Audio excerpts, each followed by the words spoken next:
안녕하십니까. 예도입니다. 예도는 지금부터 존재와 시간 24번째 강좌를 시작합니다. 오늘은 12절 중반부터 시작하는데요. 주제는 주로 베졸겐, 배려에 대한 어떤 하이데거의 특징을 나타내겠는데, 이것은 세계 내 존재의 공간성, 현 존재의 공간성과 연관되어서 표현되고 있습니다. 마침내 우리는 세계 내 존재와 더불어서 배려의 세계에 도달했는데요. 이 부분을 예도는 여러분들과 함께 깊이 있게 고찰하는 시간을 갖겠습니다. 실존체로서의 세계 곁에 있음, 이 부분부터 시작하겠는데요.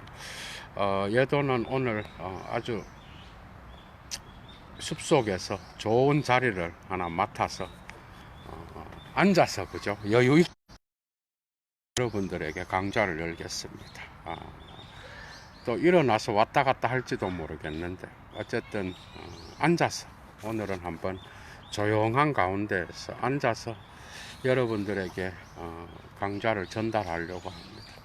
좋아요 까먹지 마시고요. 가능하신 분은 예도TV를 후원해 주시면 감사하겠습니다. 자, 시작합니다. 실존체로서의 세계 곁에 있음은 눈앞에 나타나는 사물들이 함께 눈앞에 있은 것과 같은 그런 것을 의미하는 게 아니다.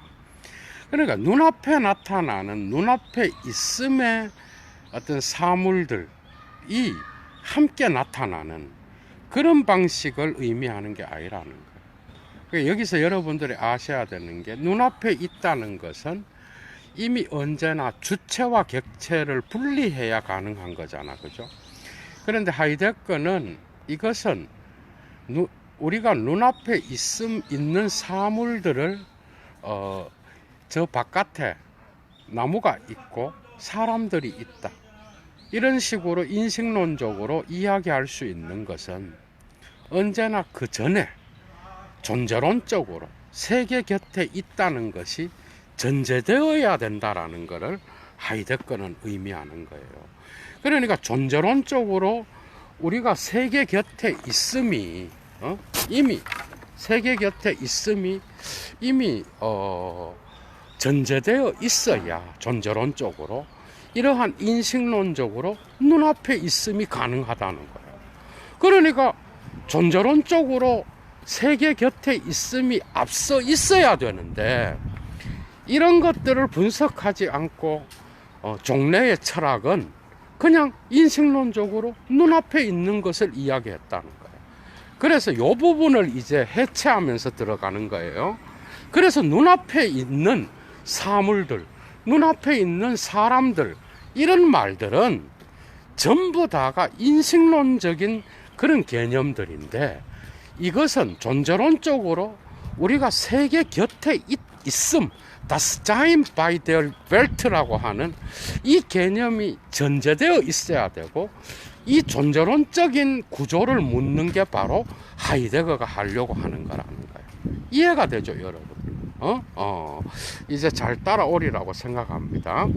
그래서 현존재라고 불리워지는 존재자가 세계라고 불리워지는 다른 존재자와 더불어 서로 곁에 있음과 같은 그런 것은 없다. 줄 빡빡 치십시오. 여기서 현존재라고 불려지는 그 존재자와 세계라고 불려지는 다른 존재자, 뭐죠? 주체객체.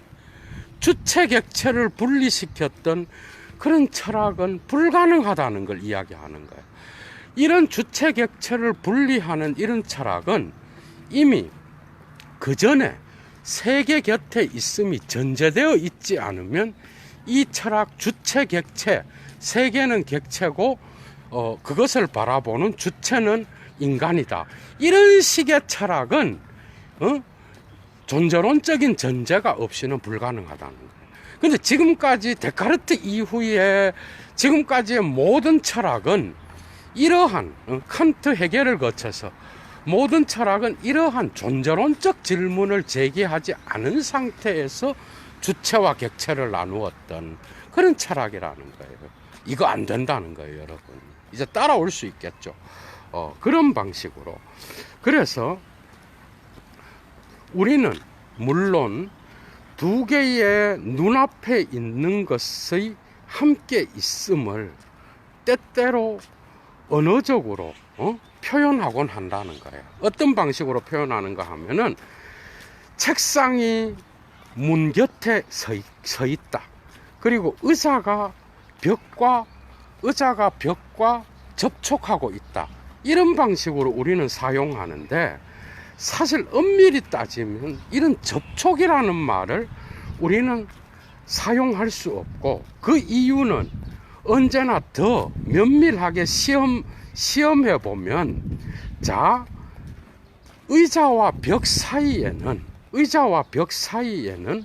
어떤 사이의 공간이 확정될 수 있기 때문에 접촉한다라는 말을 사용할 수 없는 게 아니고, 그 이유는 뭔가 하면은 의자라는 거는 근본적으로 사이의 공간이 제로 공간과 같다고 한다면, 이 사이의 공간, 그죠? 제로 공간과 같다고 한다면 의자라는 것은 근본적으로 벽과 접촉할 수 없는 거야.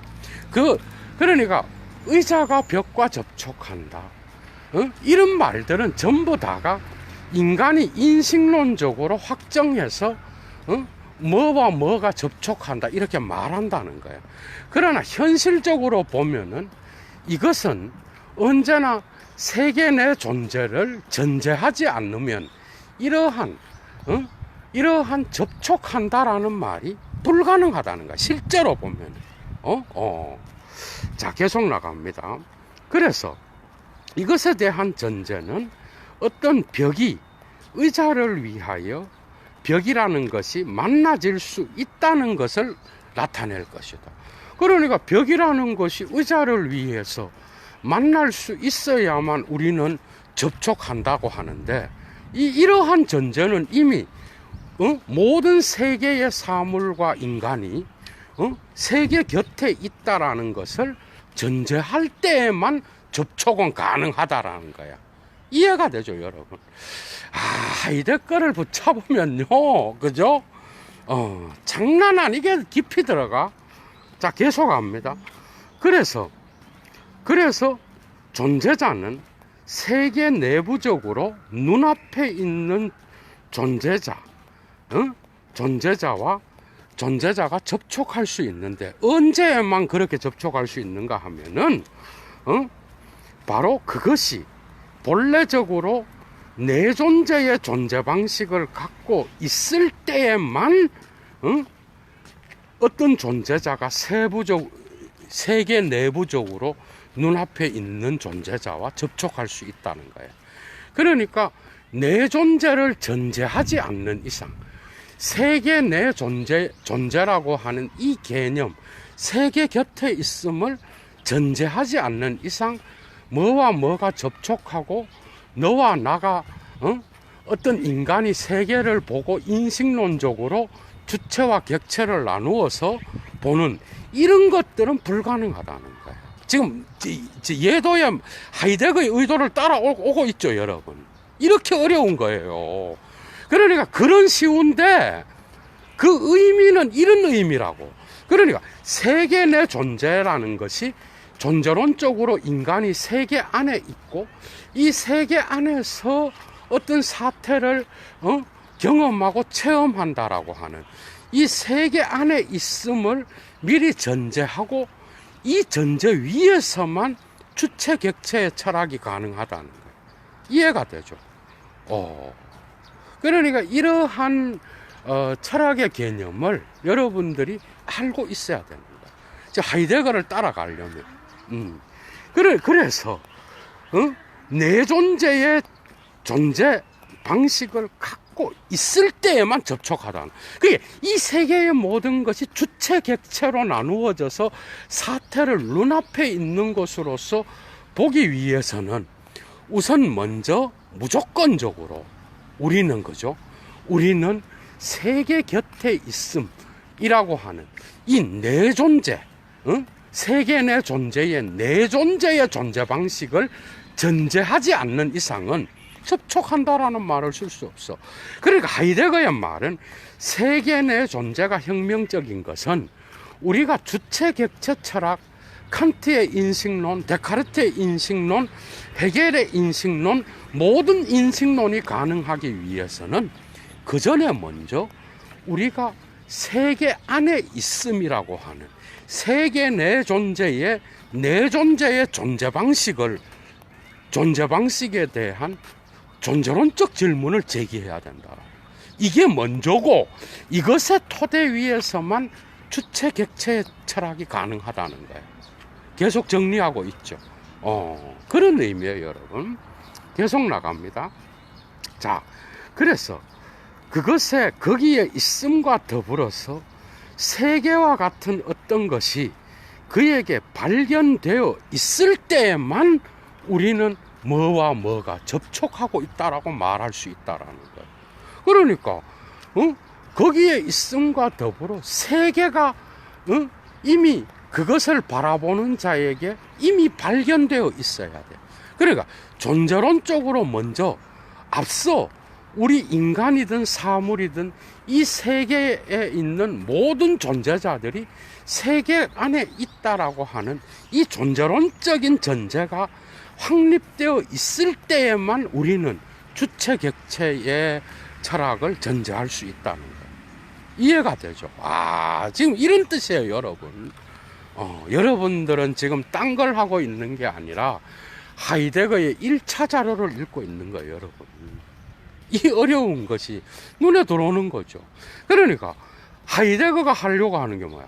세계 내 존재가 주체 객체보다 먼저 있어 전제가 되어 있어야 주체 객체가 가능하다는 거예요. 인식론은 존재론의 기반 위에서만 가능하다. 이제 계속 이해가 되죠. 자, 계속 나갑니다. 그래서 세계 내부적으로 거기에 있음과 더불어서 세계와 같은 어떤 것이 그에게 발견되어 있을 때에만, 그리고 이 세계로부터 존재자가 그죠?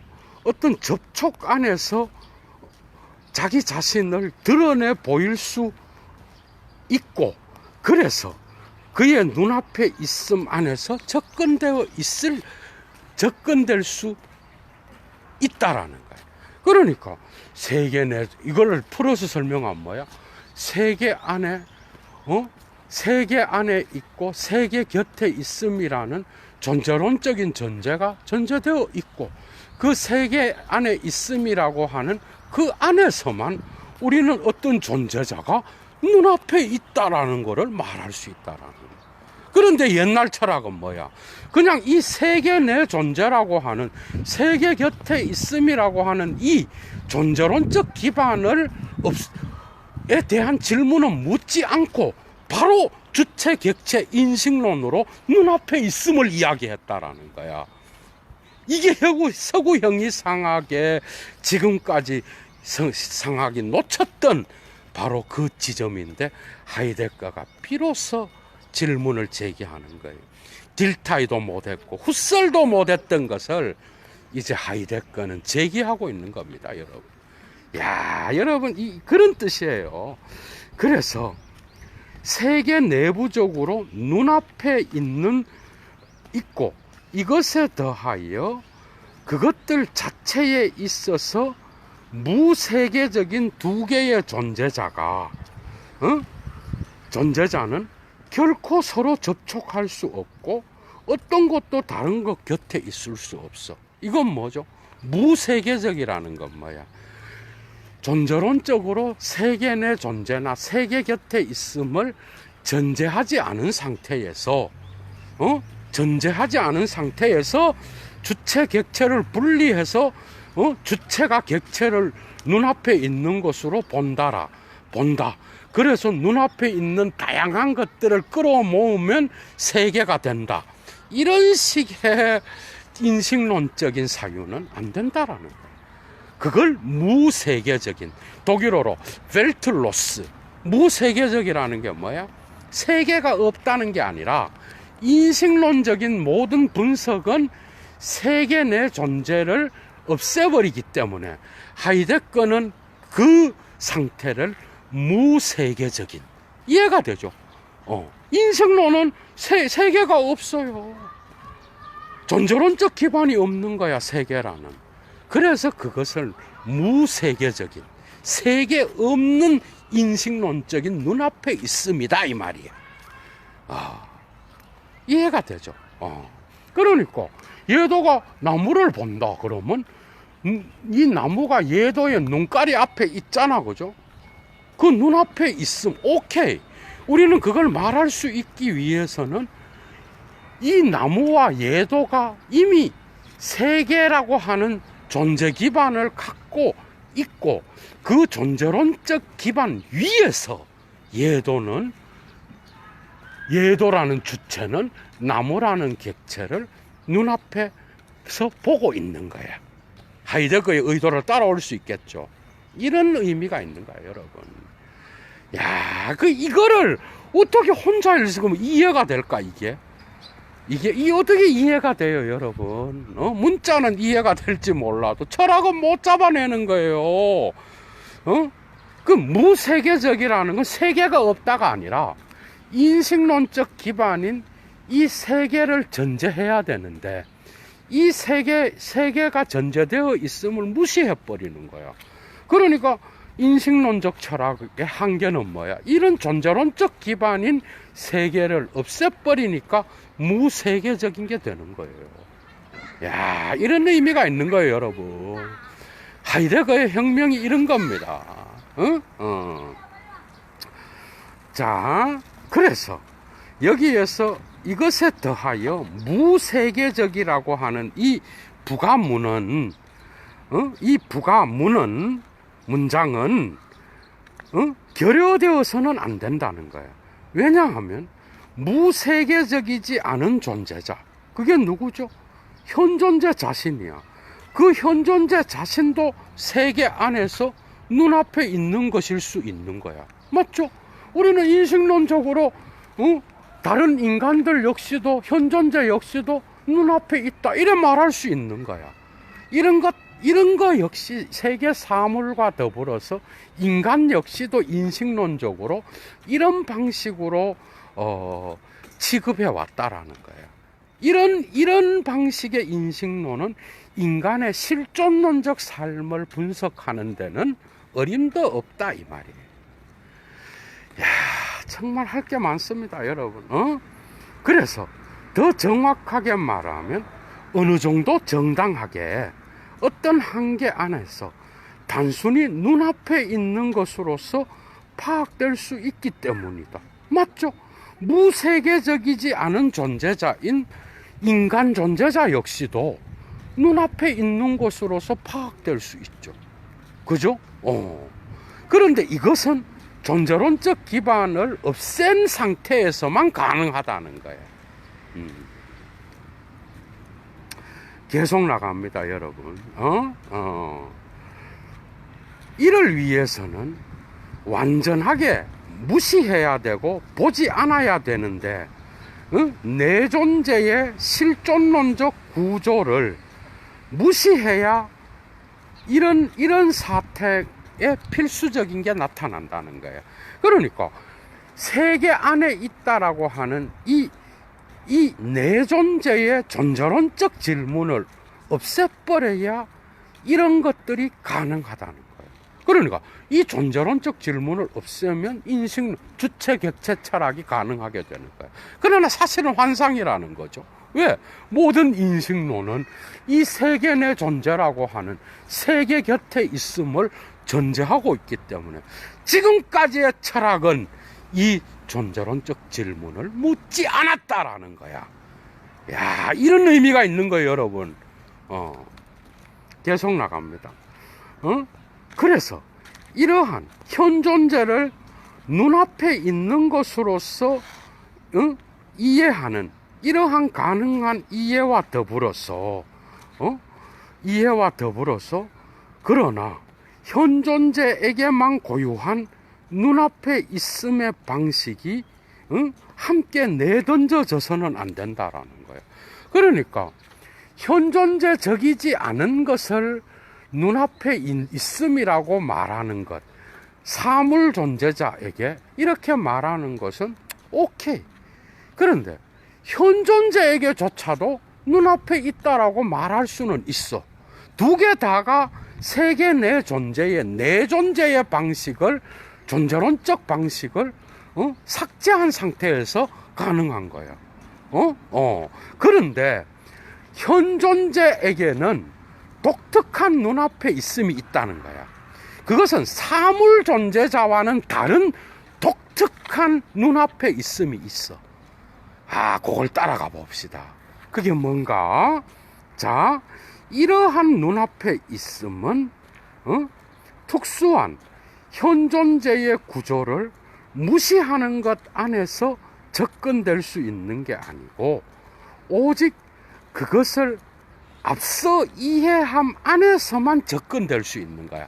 그러니까 현존재만이 갖고 있는, 사물 존재자는 갖고 있지 않는 독특한 눈앞에 있음은 그 눈앞에 있음을 선행적으로 이해할 때만 가능한데, 그게 뭔지 한번 따라가 봅시다. 현존재는 다자인 페어슈테트 자인 아이겐스테스 자인 임 이렇게 되어 있어. 한 장 넘어갑니다. 임 진너 아이네스 게비센 타트 제실리햄 폴한덴 자인스 이렇게 되어 있는데 해석하면 이런 뜻입니다.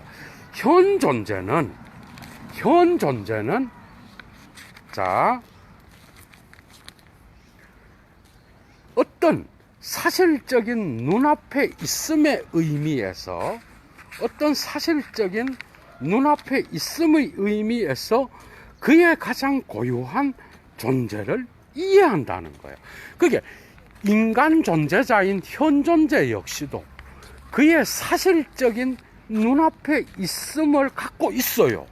그런데 이것은 지금까지 종래의 철학이 말해왔던 그런 사실적인 눈앞에 있음과는 달라. 하이데거를 따라갈게요. 하지만 자, 이제 나옵니다. 고유한 현존재의 사실의 사실성은 존재론적으로는 줄 빡빡 치십시오. 어떤 암석의 종들이 사실적으로 눈앞에 나타나는 것과는 근본적으로 다른 거야. 줄 빡빡 치세요. 인간 현존재의 사실적인 눈앞에 있음은 사물 존재자, 암석과 같은 그런 종들이, 돌과 같은 종들, 나무와 같은 종들, 그 다음에 인간이 아닌, 현존재가 아닌 다른 사물 존재자들이 눈앞에 있는 그 사실과는 다른 거예요. 인간 현존재의 눈앞에 있는 사실은 사물 존재자의 눈앞에 있는 사실과 다른 거예요. 여러분, 이제 하이데거 용어가 막 나옵니다. 지금까지는 다 사실이라고 그랬어. 우리는 인간이 저기에 있다, 사실이죠. 나무가 여기에 있다, 다 사실이야. 사물 존재자나 인간 존재자에게 다 사실을 붙여, 팩트를. 그런데 하이데거는 인간 현존재는 사물 존재자와는 다른 사실을 갖고 있다라고 이야기하는 거예요. 자, 현존재의 사실의 사실성. 자, 독일어 읽어 드릴게요. Die Tatsächlichkeit des Faktums Dasein. 자, 그것으로서 각기 그때마다 모든 현존재가 그것으로 존재하는 현존재의 사실의 사실성은 우리는 그의 현사실성으로 부르자. 줄 빡빡 치십시오. 그러니까 하이데거는 인간 현존재의 사실은 사물 존재자와의 사실과 달라. 그것을 뭐라고 부르는가 하면 독일어로 faktizität예요. 이건 뭔가 하면은 현사실성이라 그래. 이것을 그냥 사실성, 타트 제힐리히랑 제힐리카이트랑 구분해서 이기상 선생님이 탁월하게 현사실성이라고 번역하셨어. 저도 따라갑니다. 그러니까 현사실성은 타트 제힐리카이트 사물 존재자의 사실성과 달라. 인간의 현사실성은 뭐죠? 박티치테트야. 줄 빡빡 치십시오. 하이데거 철학의 독특한 용어가 이제 막 나오기 시작해. 인간 존재자의 사실의 사실성은 사물 존재자와는 다르게 우리가 현사실성이라고 부르자. 박티치테트라고 부르자. 오케이? 자, 이건 뒤에 또 나와요.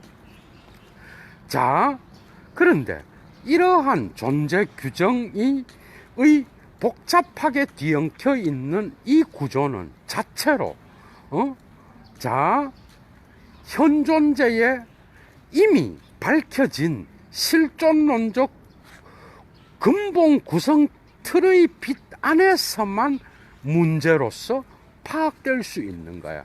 그러니까 현존 이 박티치테 이게 상당히 어려운 거예요, 여러분. 이거 진짜 어려운 거예요. 여러분 정신 바짝 차려야 돼.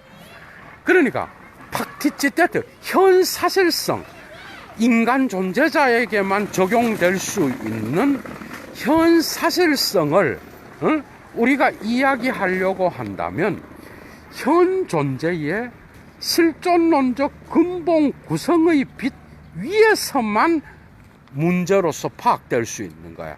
그게 이 현존재의 근본 구성틀이 뭐죠? 세계 내 존재입니다.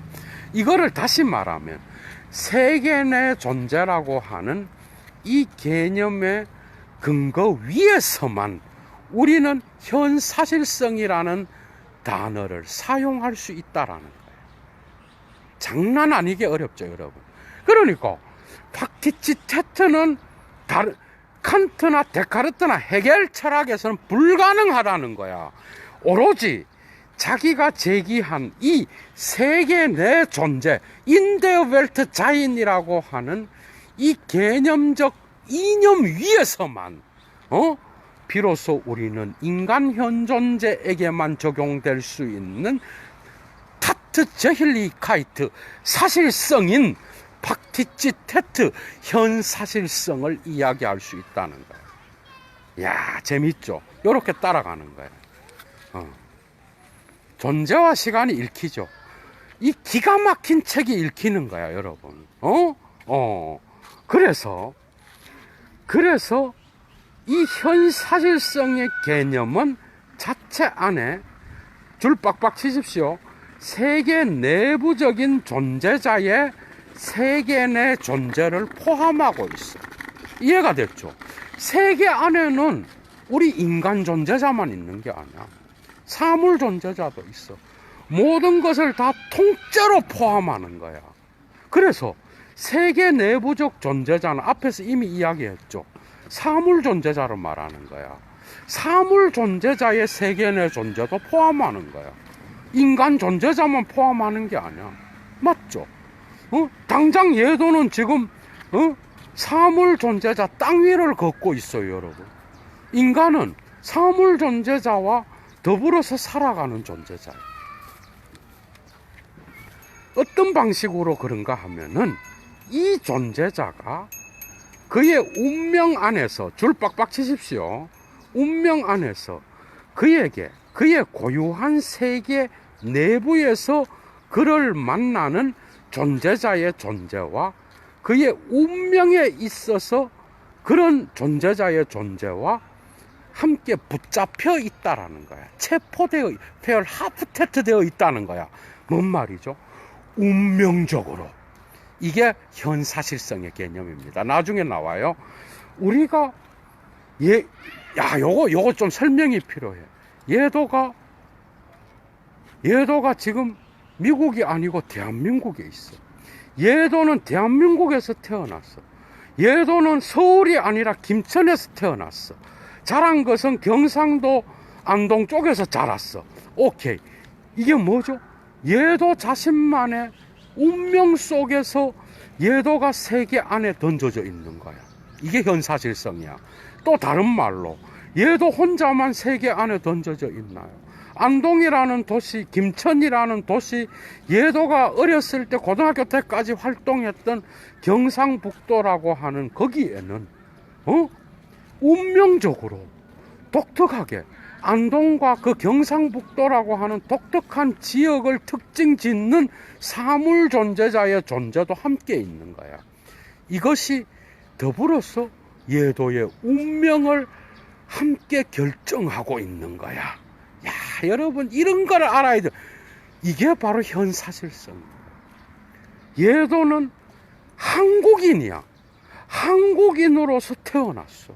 미국 놈이 아니야. 예도는 단 한 번도 외국에서 사대주의에 빠져본 적이 없어. 나는 대한민국 사람이야. 난 조선놈이야. 그죠? 여러분들 다 한국 사람이야.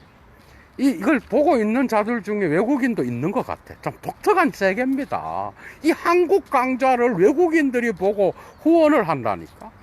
외국 이름으로. 그럼 뭐 이 생각 같기도 하고 그래요. 어쨌든 그러니까 여러분들은 여러분들 자신의 박티치테트가 있겠죠. 얘도와 달라, 그죠? 여러분들 서울에서 태어났을 수도 있고, 전라도에서 태어났을 수도 있고, 섬에서 태어났을 수도 있고, 미국에서 태어났을 수도 있어. 이해가 되죠? 이것은 함께 세계 내 존재의 현사실성을 구성하는 거야. 이 현사실성은 바꿀 수가 없어. 맞죠? 그래서 독일어로 게시크, 운명이라고 써놨는 거야. 숙명인 거야. 이건 바꿀 수가 없어. 여러분들이 한국인으로 여러분들이 조선놈이 되는데 여러분들이 바꿀 수 있나? 여러분들의 운명을 여러분들이 결정한 게 아니잖아. 그죠? 그런 결정할 수 있는 후험적인 것도 있지만 결정될 수 없는, 여러분들이 한국인이라는 거를 여러분들이 바꿀 수 있나요? 이해가 되죠? 이게 현사실성이라. 야, 요거를 파악해야 되는 거야. 그래서 그의 고요한 세계 내에서 그를 만나는 그 존재자의 존재와 운명적으로 함께 붙잡혀 있는 거야, 우리는. 맞죠? 그러니까 현 존재의 거기에는 각 사람마다 달라, 똑같아. 다르다고. 그래서 이 거기에를 다 오해한 거야. 대가들이라는 새끼들이, 철학자들이 이 거기엔 다 달라요. 그래서 하이데거는 이 거기에로부터 우리는 우리의 존재 가능을 해석한다 그랬던 거예요, 여러분. 맞죠? 그런데 그 존재가 같아요? 어림도 없는 얘기지. 거기에는 다 달라.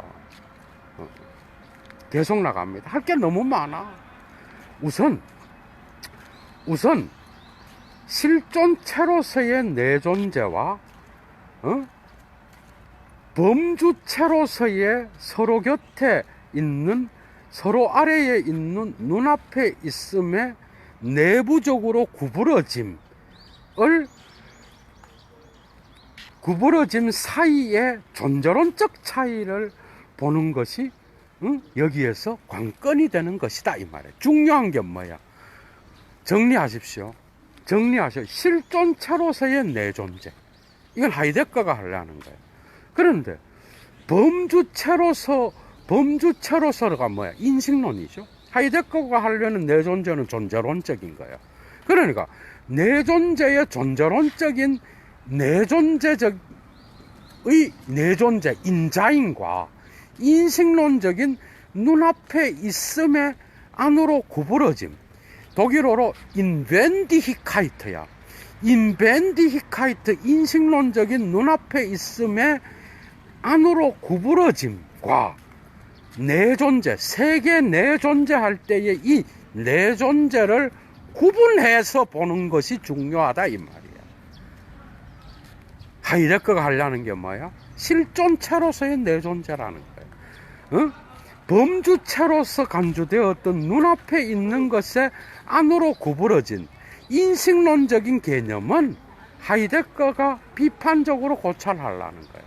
하이데거가 하려는 거는 범주체가 아니라 실존체의 내존재겠죠. 그죠? 계속 나갑니다. 우리가 이런 방식으로 내존재를 경계 구분한다면, 그렇다면 이로써 모든 종류의 공간성이 현 존재에게서 박탈되는 것은 아니야. 오히려 정반대로 현 존재는 자체로 고유한 공간 안에 있음을 소유하고 있어. 그러나 이 공간 안에 있음은 그의 편에서 오직 세계 내 일반의 근거 위에서만 가능한 거야. 그러니까 이거 정리하십시오. 현 존재가 어떤 공간 안에 있다라는 거는 세계 내 존재의 일반의 근거 위에서만 가능한 거야. 그러니까 예도가, 여러분 한번 보십시오. 예도가 설명 하나 할게요. 예도가 공원에 있어. 오케이. 공원 안에 있어. 공간 안에 있죠. 이 공간 안에 있으면 인식론적으로 여러분들이 예도가 지금 공원 안에 있네, 이 말을 하려 그러면 세계 내 존재라고 하는 존재론적 근거 위에서만 이런 인식론적인 공간 안에 있음을 이야기할 수 있다는 거예요. 너무 쉽죠. 요렇게 정리를 하십시오. 계속 나갑니다. 그래서 그렇기 때문에 내 존재는 존재론적으로 존재적인 특성을 통하여 명료화될 수 없다. 곧 사람들이 예를 들어 다음과 같이 말하는 존재적 특징을 통해서는 명료화될 수 없는 거야. 어떤 특징인가 하면은, 내 존재, 세계 안에 있는 내 존재는 정신의 속성이다. 이거 다 틀린 개념이라는 거야. 세계 안에 있는 내 존재는 정신적 속성이다. 또 인간의 공간성은 그의 육체성의 속성이다. 언제나 동시에 물체성을 통하여 근거지어진 그러한 육체성의 속성이다. 속성, 성질, 줄 빡빡 치십시오. 전부 다가 뭐야? 범주를 나타내는 인식론적 개념이야. 그러니까 이런 거예요. 인간은 뭐냐 했을 때, 인간은 정신과 육체와 영혼으로 나누어진다. 이 각각을 나누어서 이 세 개를 종합하면 인간이다. 옛날에는 이런 식으로 나갔어. 여기에 존재론적 질문이 있나? 없어요. 여기에 존재론적 질문이 없다고. 이런 인식론적인 이런 개념의 방식으로 이 세계를 또한 성질이나 속성으로 분석하는 데카르트의 방식을 따라가서는 이 세계 내 존재의 존재론적 특성을 전부 다 놓치게 된다라는 거야. 이런 거 안 된다라는 거예요, 지금. 그러니까 세계 안에 있는 내 존재는 정신적 속성이다. 인간의 공간성은 인간의 육체성의 성질이다. 이런 식. 그래서 어떤 언제나 동시에 물체성과 그 다음에 육체성을 통하여 근거지어진 이런 식으로 정신성의 성질과 육체성의 어떤 그러한 속성을 나누는 방식으로 이 세계 내 존재의 특징, 이 세계 안에 있는 내 존재를 분석해 나가는 거는 역시 뭐야? 이원론적인 주체와 객체의 철학에 근거해서 이 세계를 분석하는 거야. 이런 분석은 존재론적 질문을 놓치고 그냥 존재적 속성을 분석하는 거야. 이런 거는 데카르트, 칸트 다 했던 방식인데 헤겔도 했죠. 이런 거 안 된다는 거예요. 이거 안 된다. 존재론 쪽으로 나가야 된다. 계속합니다. 그래서 이런 건 안 된다. 그리고 이런 식으로 구성된 존재자의 존재는 더욱더 어둠 속에 머물러 있게 돼. 그러니까 어떤 것의 정신의 속성이다, 육체성의 어떤 성질이다, 이렇게 분석해 가면 그 존재자의 내 존재, 이 세계 안에 있는 내 존재의 개념에 존재론적인 의미는 어둠 속에 점점 더 쌓여버리고 은폐되어 버려. 그러니까 이런 식의 분석은 이미 모더니즘에서 데카르트, 칸트, 헤겔이 했던 거야. 이거 안 된다는 거야, 이거. 계속합니다. 그래서 현 존재의 본질적인 구조로서의 세계 내 존재를 이해하는 것은, 이 세계 내 존재는 현 존재의 본질 구조야. 이해가 되죠? 이런 식으로 이해하는 것은 비로소 줄 빡빡 치십시오. 현 존재의 실존론적 공간성에 대한 통찰을 가능하게 하는 거예요. 맞죠? 이건 하이데거가 하려고 하는 거예요. 이 세계 내 존재를 현 존재의 본질 구조로서 이해하는 거, 이거 하이데거가 하려는 거죠. 이것은 실존론적 현 존재의 공간성에 대한 통찰을 가능하게 해. 이제 실존론적 공간성, 세계 안에 있음, 내 존재가 어떤 의미를 갖고 있는지 봅시다. 그게 바로 배려예요, 배려. 이제 배려를 하이데거가 하려는 거예요.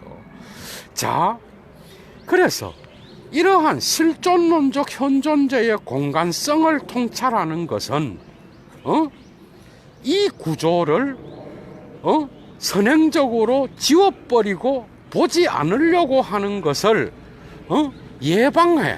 예방한다는 거야. 그래서 이러한 이 구조를 지워 없애는 것은 존재론적인 것이 아니라 형이상학적으로 다음과 같은 순진한 견해 속에서 동기부여되고 있는데, 지금까지의 철학이 이러한 순진한 견해 속에 있었다라는 거예요. 어떤 견해인가 하면은, 인간은 우선 정신적 사물이다. 코미디지 뭐. 그런데 그리고 나서 추후적으로 이 정신적 사물이 어떤 공간 안으로 옮겨지는 그런 방식의 정신적 사물이다. 이렇게 인간을 규정했다라는 거예요. 이건 뭐죠? 눈앞에 있는 방식인 거야. 그러니까 형이상학적으로 인간의 정신과 육체를 나누고, 그래서 이 세계의 존재론적 질문을 제기하는 것을 고대 철학부터 다 놓쳤다라는 거야. 그러니까 이런 식의 방식, 인간은 정신의 사물이고 특정한 공간 안으로 옮겨져 있다. 이런 식의 물리학적 방식들은 전부 다가 플라톤과 아리스토텔레스의 물리학에도 나오죠. 칸트, 헤겔, 데카르트다. 이런 식의 모든 인간에 대한 규정들은 존재론적인 실존론적 인간의 구조, 공간성을 분석하지 못하는 거다 이 말이에요. 그래서 이런 순진한 견해 안에서 동기부여되고 있다는 거예요. 그런데 하이데거는 뭐야? 이 현 존재의 본질 구조를 삭제하지 않고 이것을 포함시켜서 존재론적 질문을 제기하면서 자기 철학을 제기하겠다 이 말이야, 하이데거는. 이해가 되죠?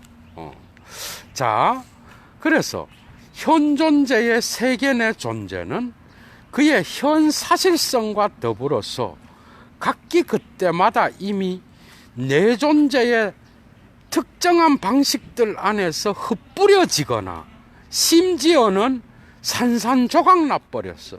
그러니까 현 존재의 세계 내 존재는 현 존재의 현 사실성과 더불어서 내 존재의 특정한 방식 안에서 흩뿌려져 버렸어, 세계 안에.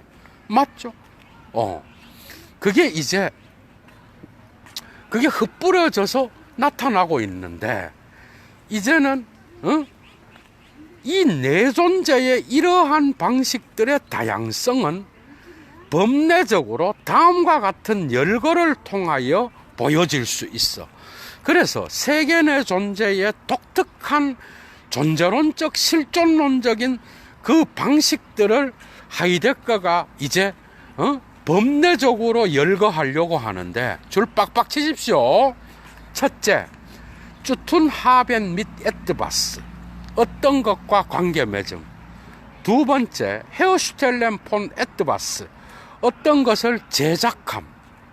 세 번째, 베슈텔렌 운트 플레건 폰 에트바스, 어떤 것을 주문하고 어떤 것을 보호하여 어떤 것을 가꾼다라는 의미야. 자, 그리고 그 다음에 펠벤덴 폰 에트바스, 어떤 것을 사용함. 그리고 그 다음에 aufgeben und in Verlust geraten lassen von etwas, 어떤 것을 포기하고 잃어버림. 그리고 그 다음에는 unternehmen, 어떤 것에 착수하고 떠맡는다는 거야. 그 다음에 durchsetzen, 관철시킴. erkunden, 응? 정찰함.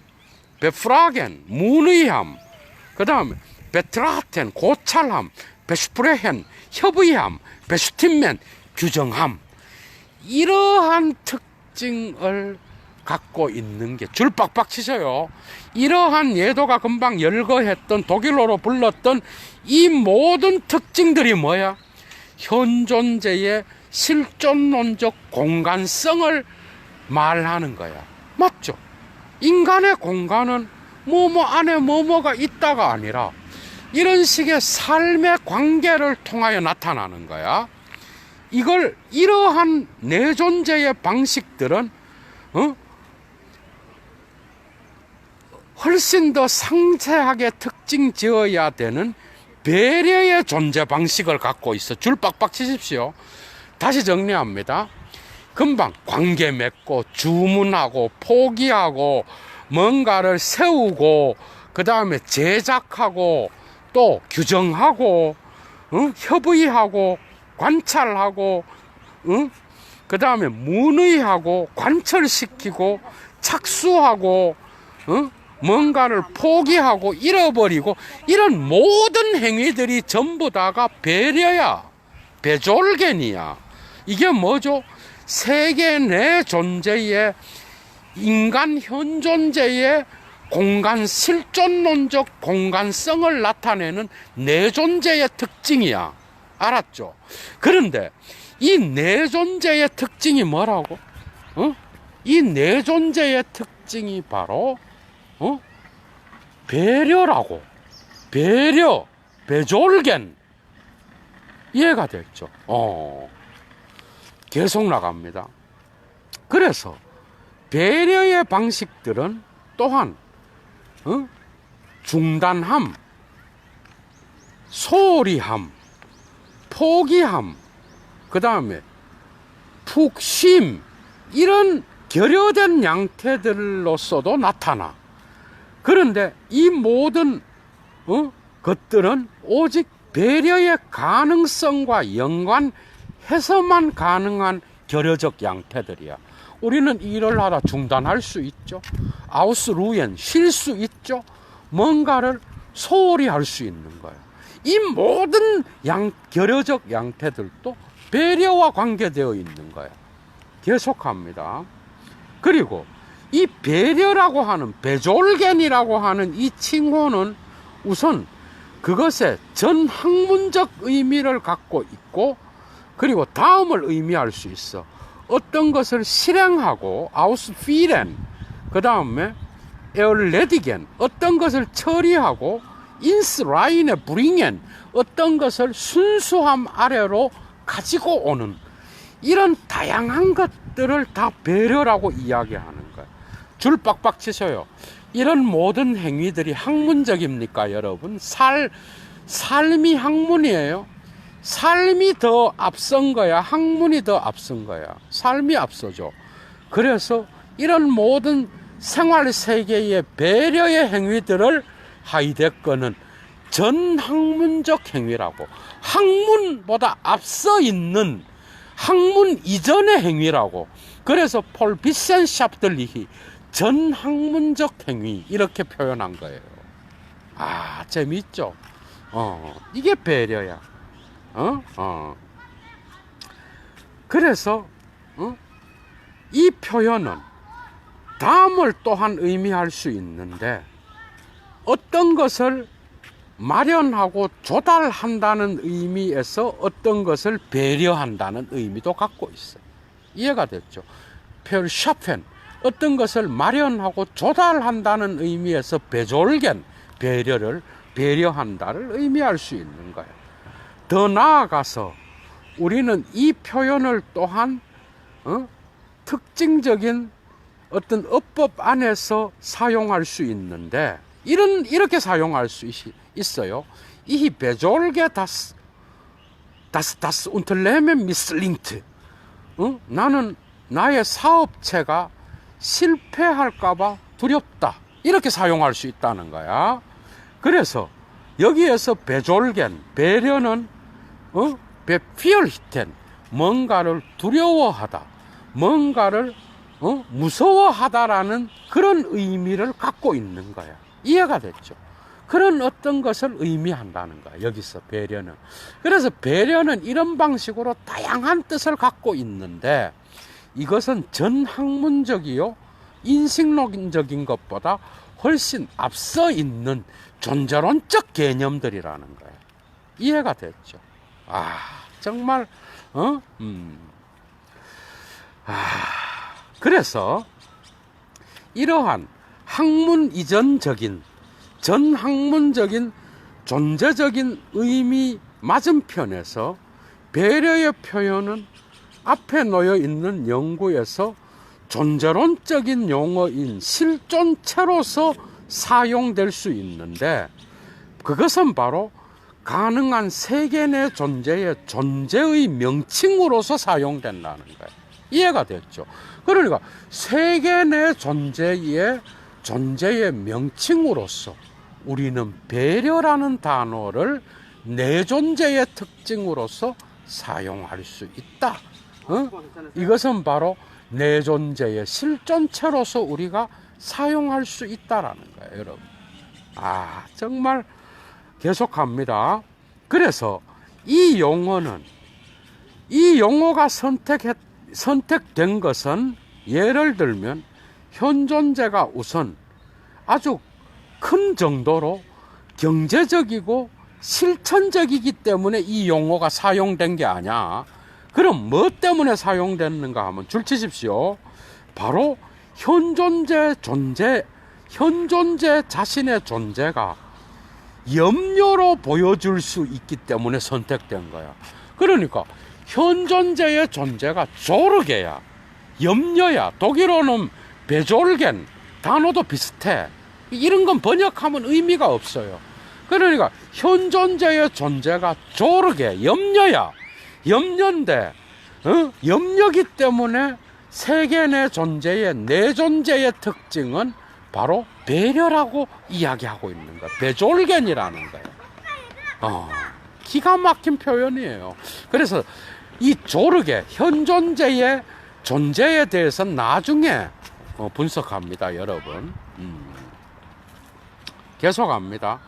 그래서 이 표현은 또 다시 존재론적인 구조 개념으로 파악될 수 있어. 이것은 6장에서 다루겠다는 거예요. 그래서 이 표현은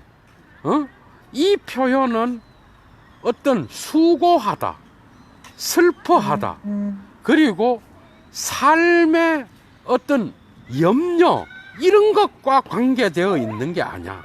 곧 존재적으로 모든 현존재에게 앞서 발견되는 수고하고 슬퍼하고 삶을 염려하는 이런 것과 관계된 게 아니야. 오히려 이런 것들은 존재적으로 오직 염려 없음, 명랑함과 같은 그런 정도로만 가능한 건데, 왜냐하면 현존재는 존재론적으로 염려로 이해되고 있기 때문에, 그죠? 이 표현은 바로 존재론적인 근본 구조의 표현으로서 이해되어야 된다는 거야, 배려도. 그래서 배려는 이 세계 내 존재에서 가장 근본적인 내 존재를 표현하는 개념이다, 이 말이야. 정리하면. 정말 여러분, 정말 목이 다셨어요. 자, 그래서 세계 내 존재가 줄 치십시오. 현 존재에게 본질적으로 속해 있기 때문에 그의 존재는 세계에 있어서 본질적으로 배려라는 거예요. 이해가 됐죠?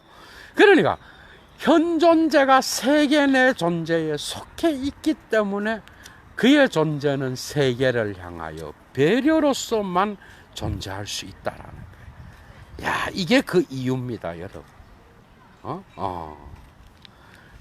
너무 재미있죠? 이 엄청난 거를, 자, 한 달락만 더 합시다. 그래서, 인자인, 내 존재는 지금까지 말해진 것에 따라서 볼 때는, 현 존재가 때때로 갖고 있거나, 때때로는 갖고 있지 않는 속성이 아니야, 내 존재는. 현 존재가 갖고 있거나 갖고 있지 않는, 그래서 지가 선택할 수 있는 게 아니야. 세계는 모든 인간이 전부 다가 내 존재에 빠져 있는 거예요. 현 사실성이야, 그게 바로. 보세요. 그래서 그것이 없이 그것은 그것과 더불어서 있는 것만큼 좋게 존재할 수 있는 그런 방식의 속성이 아니야. 인간이 내가 내 존재를 갖고 있거나 내 존재를 갖고 있지 않거나 내가 맘대로 선택할 수 있는 게 아니야, 그거는. 이해가 되죠? 인간은 존재하지 않고 그리고 여기에 더하여 또한 세계와 그가 때때로 자기 자신을 첨가하는 세계와 그의 존재 관계를 맺고 있는 것처럼 보여. 현 존재는 결코 우선 말하자면 그의 자유롭게 있음 안에 있는 그런 존재자가 결코 아니야. 때때로 기분, 즉 세계와의 관계를 수용할 수 있는 기분을 가지는 그런 존재자가 아니라는 거예요. 뭔 말이죠?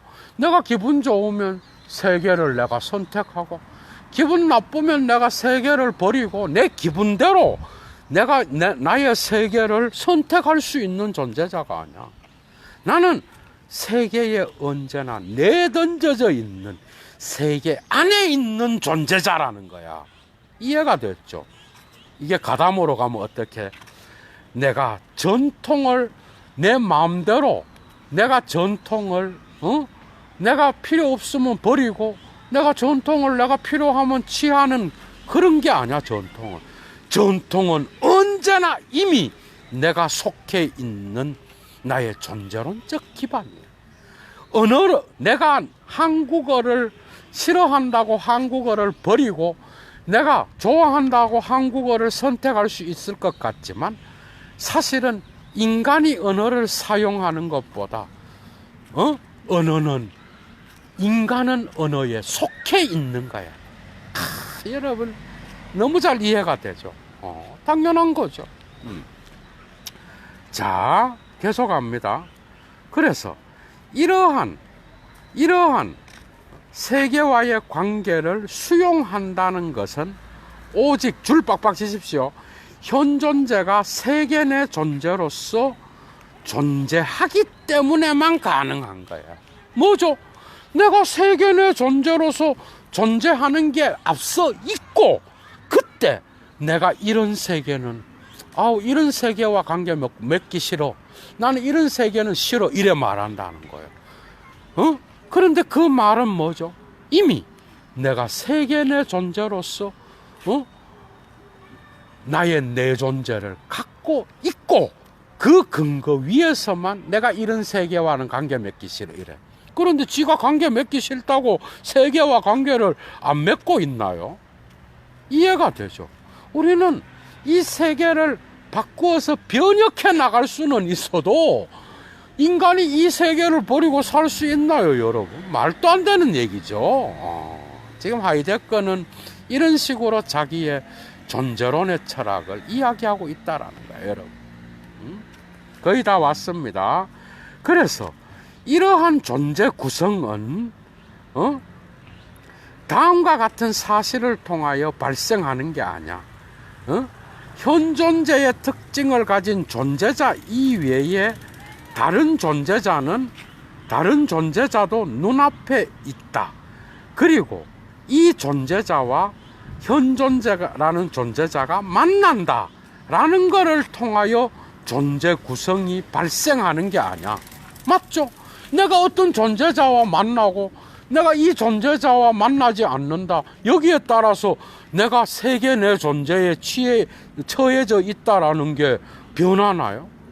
이게 먼저야.